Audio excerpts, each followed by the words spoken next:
dimuliakan Allah Subhanahu wa taala, sejenak kita merenung bahwa kita di dunia ini tidak akan lama. Semua manusia yang ada di dunia ini tidak akan bisa bertahan lama di dunia ini.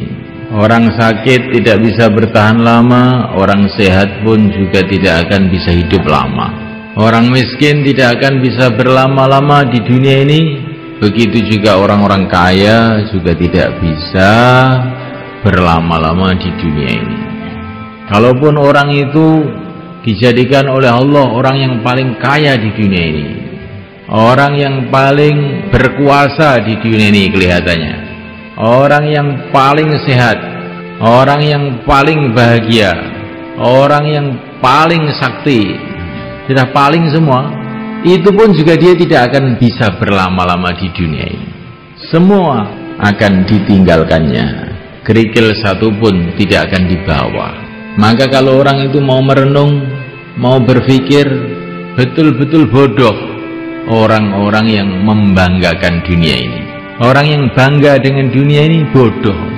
Nah, sebentar saja kemudian ditinggalkan semuanya. Setelah diangkat jadi raja, maka diangkat ke kuburannya. Inilah manusia di dunia ini. Maka Allah Subhanahu wa taala pencipta alam semesta ini memberikan peringatan kepada manusia. Wala taghurrannakumul hayatud dunya wala yaghurrannakum billahil gharur. Jangan sekali-kali menipu kamu kehidupan dunia ini. Jangan sekali-kali menipu kepada kamu si penipu, yaitu syaitan. Dunia ini menipu, kelihatannya seperti hebat, kelihatannya seperti besar, tapi hakikatnya kosong, nggak ada apa-apanya. Mana raja-raja yang katanya dulu hebat-hebat itu? Mana raja Persia yang katanya kekuasaannya separuh dunia itu? Mana raja Romawi? Mana Brawijaya, raja Majapahit? Mana patihnya yang namanya Gajah Mada? Di mana? Seolah-olah tidak pernah hidup di dunia ini. Mana Bung Karno yang katanya kalau berpidato bisa memukau seluruh orang? Mana dia? Mana Pak Harto? Mana dia? Mana Gus Dur? Di mana dia?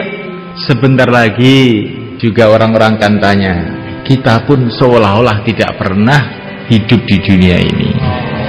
Berlalu pergi. Orang-orang biasa tidak bisa berlama-lama di dunia ini. Orang-orang yang luar biasa pun juga tidak bisa berlama-lama di dunia ini. Sampai orang-orang suci, para nabi, para rasul alaihimussalatu wassalam pun juga tidak bisa lama di dunia ini. Karena apa? Karena memang manusia diciptakan oleh Allah bukan untuk dunia ini. Masalahnya ini, manusia diciptakan oleh Allah adalah untuk kehidupan akhirat yang selama-lamanya. Sedangkan dunia ini fungsinya adalah untuk ujian. Tabarakalladzi biyadihil mulku wa huwa ala kulli syai'in qadir, alladzi khalaqal mauta wal hayata liyabluwakum ayyukum ahsanu amala wa huwal azizul ghafur. Kehidupan dunia ini Allah jadikan untuk ujian. Allah hendak menguji, ayyukum ahsanu amala, mana yang paling baik di antara kamu amalnya. Tapi kita harus paham, Allah menguji itu bukan karena Allah ingin tahu. Allah sudah tahu segala-galanya. Tetapi Allah itu menguji supaya kita ini loh tahu. Supaya kita tahu siapakah orang yang baik amalnya, siapa yang tidak baik amalnya. Supaya kita tahu siapa yang layak menjadi kekasih-kekasih Allah, masuk dalam surga Allah, dan siapa yang tidak. Dunia ini diberikan untuk menguji kita. Maka Nabiullah Sulaiman alaihissalam diberi oleh Allah kerajaan yang luar biasa, kekuasaan yang luar biasa. Rakyatnya itu dari kalangan manusia, kalangan jin, bahkan binatang-binatang pun menjadi rakyatnya. Bagaimana kehebatan kerajaan Nabi Sulaiman. Tapi Nabi Sulaiman paham bahwa ini bukanlah satu kesuksesan, ini ujian. Ada min fadli rabbi liyabluwani aashkuru am akfur. Ini adalah anugerah Tuhanku karena hendak menguji. Tuhanku hendak menguji apakah saya syukur, apakah saya kufur. Orang yang miskin itu juga diuji oleh Allah. Orang yang kaya itu juga diuji oleh Allah. Orang yang sakit itu diuji oleh Allah. Orang yang sehat itu pun diuji oleh Allah. Semua dalam ujian. Siapakah yang lulus? Orang yang dalam keadaan sakit, keadaan sehat, keadaan kaya, keadaan miskin, tetap istiqomah hatinya bergantung kepada Allah, istiqomah menjalankan perintah Allah, istiqomah menjauhi larangan Allah. Inilah orang yang sukses. Kalau orang kaya hatinya istiqomah bergantung pada Allah, amalannya istiqomah dalam syariat Allah, perintah-perintah Allah dikerjakan, larangan Allah ditinggalkan, maka dia lulus. Kalau orang miskin mengkis-mengkis, sakit-sakitan, tapi hatinya senantiasa tawajuh pada Allah, amalannya mengikuti sunnah Rasulullah, seluruh larangan-larangan Allah ditinggalkan, ini orang sukses. Kemudian tidak lama dihantar menuju tempat balasan, tempat kemuliaan, yaitu surga Allah Subhanahu wa ta'ala. Semoga termasuk kita. Orang yang merasa sukses dengan dunia ini, sedangkan dia imannya lemah atau rusak, amalannya rusak, maka itu seperti anak kecil masuk ujian SD. Dalam ujian SD itu oleh gurunya, anak kecil tadi dikasih kursi yang bagus, dikasih susu, gurunya tersenyum-senyum, sehingga anak kecil tadi salah paham, saya sudah sukses saya. Padahal waktu soal-soal ujian itu dikeluarkan, satu nomor pun nggak bisa jawab, nilainya 0. Terus dia pulang ke rumah, ditanya sama ibunya, bagaimana nak ujiannya? Alhamdulillah sukses bu. Kamu kelihatannya nggak pernah belajar bisa sukses. Iya, saya ini memang orang sukses.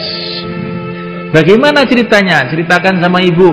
Tadi kursinya empuk bu, dikasih susu sama Pak Guru, dan Pak Guru senyum-senyum saja. Teman-teman juga melihat saya semua tersenyum, maka saya sukses. Bisa nggarap soal ujian atau tidak? Nah, kalau itu nggak bisa bu, nggak bisa. Tapi saya tetap sukses. Oh, kamu ini betul-betul anak yang tolol. Sudah nggak lulus, nggak ngerti kalau tidak lulus. Itu bukan hanya tidak lulus, tolol kamu ini. Kelihatannya cerita ini lucu sekali. Sedangkan kebanyakan manusia itu nasibnya di dunia ini seperti itu. Pokoknya kalau sudah rumahnya bagus, mobilnya bagus, ya sudah sukses. Bagaimana Pak kamu? Alhamdulillah sudah sukses. Rumah sudah ada, anak sudah jadi sarjana semuanya, badan sehat, apalagi sudah sukses saya. Sholat apa tidak Pak? Lah kalau itu belum katanya. Nanti aja kalau sudah mau mati sholat. Inilah nasib kebanyakan manusia. Padahal manusia itu dikirim oleh Allah ke dunia ini untuk ujian.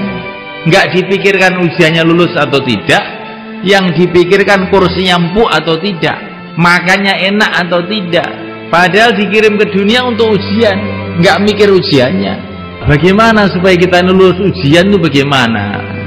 Ujiannya di dunia ini cuma 2 aja sebetulnya, dan jawabannya pun sudah dikasih tahu oleh Allah SWT melalui Rasulullah SAW. Tapi anehnya itu malah banyak yang nggak lulus. Apakah ujiannya itu? Pertama kali adalah ujian iman. Jawabannya la ilaha illallah. Yang kedua kali ujian amal. Jawabannya Muhammadur Rasulullah. Ini kalau sudah, ini kok mantep betul ya, sudah lulus masuk surga. Lah mudah aja loh Pak. Kok ya nggak pada bisa tuh, gimana tuh orang-orang itu? Nah iya. Ini maksudnya bukanlah hanya sekedar ucapan, bagaimana la ilaha illallah itu tertanam dalam hati, merasuk dalam hati, menjadi darah daging kita, keyakinan yang mantap bahwa yang berkuasa di alam semesta ini hanya Allah, sehingga yang pantas disembah hanya Allah. Makhluk tidak berkuasa, yang menciptakan makhluklah yang berkuasa. Raja-raja tidak berkuasa, yang menciptakan raja-raja itulah yang berkuasa. Negara-negara tidak berkuasa, presiden-presiden tidak berkuasa, yang menciptakan mereka lah yang berkuasa. La ilaha illallah. Yang kelihatannya dari makhluk, hakikatnya bukan dari makhluk. Yang kelihatannya dari makhluk, itu sebetulnya dari yang menciptakan makhluk. La ilaha illallah. Kullun min indillah. Semua dari Allah.